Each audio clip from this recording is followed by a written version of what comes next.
My name is Clara Hensley. I am 27 years old. And the story I am about to tell you is the most painful, most humiliating, and somehow most freeing thing that has ever happened to me. If this story speaks to you, hit like and subscribe. Tell me in the comments right now, what time is it where you are? Now let me take you back to where it all started. Marcus got down on one knee on a Wednesday evening.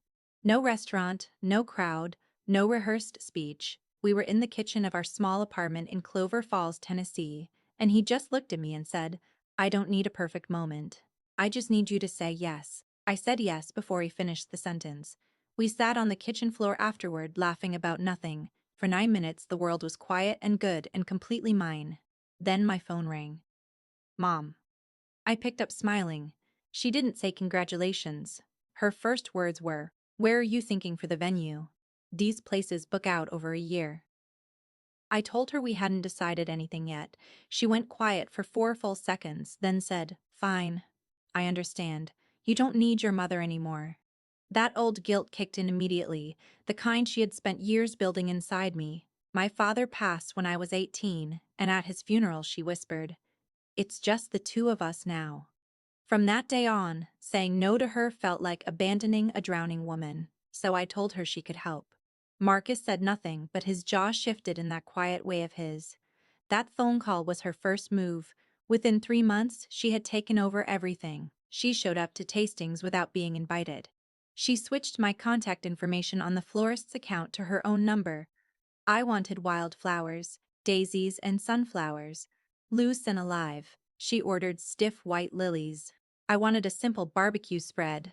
She said it was inappropriate. Every time I pushed back, she cried, tissue already in hand.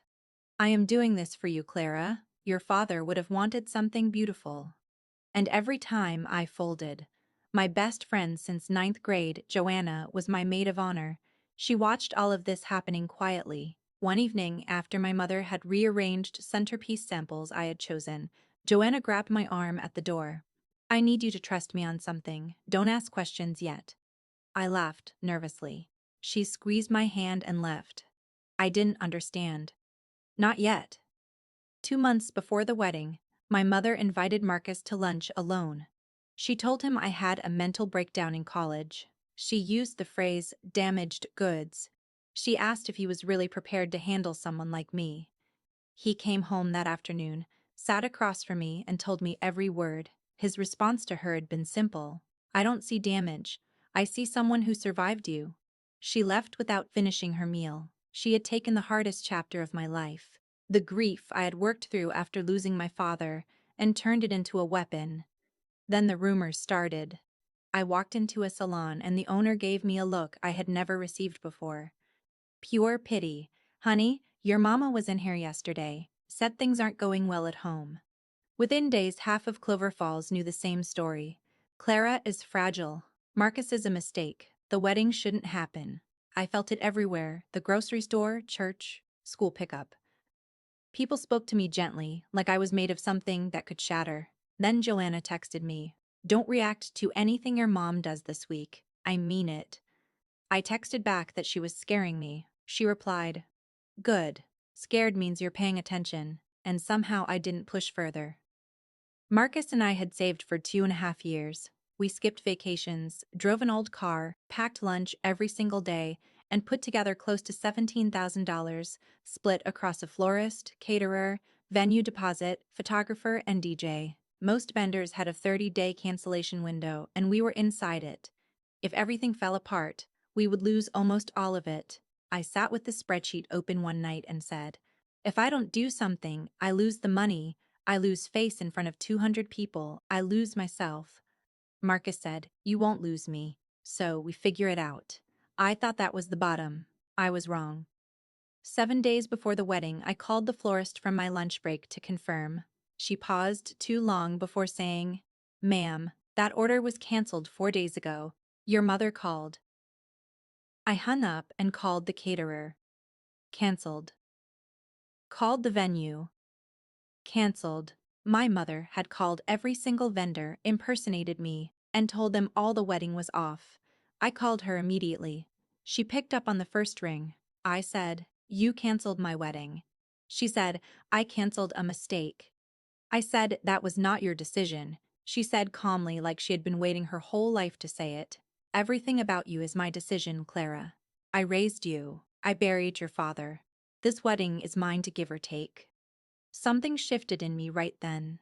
Something that had been asleep for 27 years opened its eyes. I said, no, it isn't, and I hung up. My hands were shaking, but my voice had been completely steady. Marcus found me on the kitchen floor, sawdust on his arms. He sat down next to me without asking a single question. After 15 minutes of silence, I said, she canceled everything. Every single vendor. He held my hand. Then he called Joanna. Her response was 4 words. Don't call anyone. 48 hours. Those were the longest 48 hours of my life. What I did not know was that Joanna had been ready for this moment for 6 months. She came to our door 2 days later carrying a thick folder and sat at our kitchen table. She said, the day your mom took over the planning, I started building a backup. Let me finish before you say anything. She laid it all out. A private garden venue called Whitfield Acres, contract signed 6 months ago. Joanna's own $2,000 deposit. A florist who specialized in wildflowers exactly as I had wanted. A catering crew with pulled pork, cornbread, and sweet tea. A photographer, a DJ, the whole thing covered for $6,400. Pay me back whenever, she said. I couldn't speak. She also had a separate guest contact list, pulled from the original I had shared with her. 200 names, numbers, and emails. The plan, every guest would receive a message that morning with the new address. My mother would get only the original address, the empty one. On the morning of the wedding, I woke up in Joanna's apartment to the sound of her already working through a spreadsheet on a headset. By 10 o'clock, 197 out of 200 guests had confirmed the new location. My mother received nothing. I put on my dress in Joanna's bedroom. Cream-colored, simple, lace at the sleeves, bought secondhand in Nashville for $55. My mother had called it an embarrassment. I called it mine. My Uncle Ray, my father's younger brother, arrived at 1:30 with red eyes. When he saw me, he stopped in the doorway and said, Lord Clara, stubborn and beautiful, just like your daddy. He walked me down the aisle. Whitfield Acres sat at the end of a lane lined with oak trees, wildflowers in every bed, sunflowers and daisies, exactly what I had originally chosen. Fairy lights strung between two ancient trees, and wooden chairs Marcus had quietly built one by one every weekend for the past year, stacked in his garage while I thought he was keeping himself busy. He had been building our wedding without saying a word.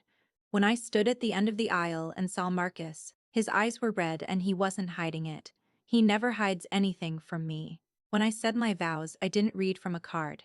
I looked at him and said, I choose you not because I need saving, but because I finally know I deserve to be loved without conditions. I don't need permission to be happy. Not from anyone, not anymore. The garden went completely still. 12 minutes away, my mother arrived at the original venue in a navy dress, dressed for victory. The lot was empty. No chairs, no flowers, no guests, nothing. She stood in the heat calling my number, Joanna's number, every contact she had. Not one person answered.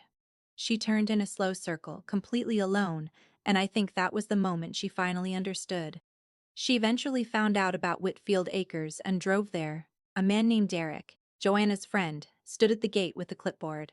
He checked the list twice. Her name was not on it. Through the gate, she could see the wildflowers, the fairy lights, 200 people we loved.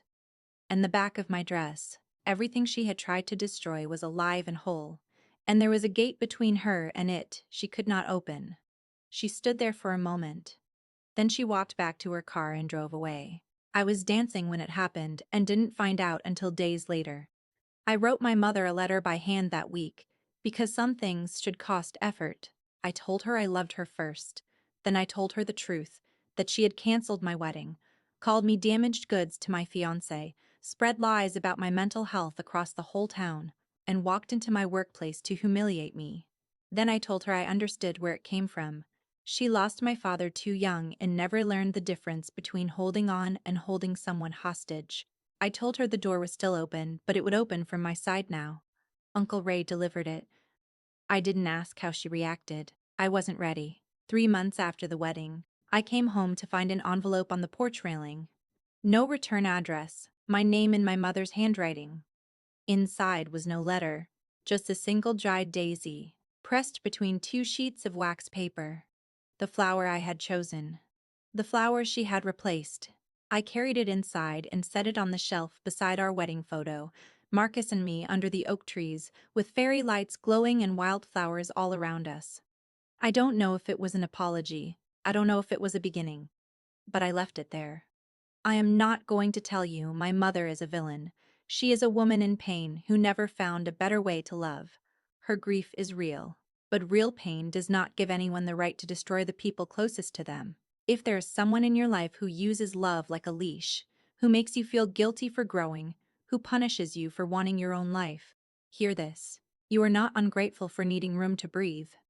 Boundaries are not walls. They are doors, and you get to hold the key. I was lucky. I had Joanna. I had Marcus. I had 200 people who showed up to a garden in Tennessee because someone sent them a text that said, "Trust me." If you don't have a Joanna right now, be your own Joanna. Make a plan for your future, not for revenge, but to protect a version of yourself that someone is quietly trying to erase. I spent 27 years waiting for permission to live my own life. The day I stopped asking was the day everything changed. Do you have someone in your corner the way I had Joanna? Or are you the one holding someone else's backup plan together? Tell me in the comments. And if this story meant something to you, please hit like and subscribe. I will see you in the next one.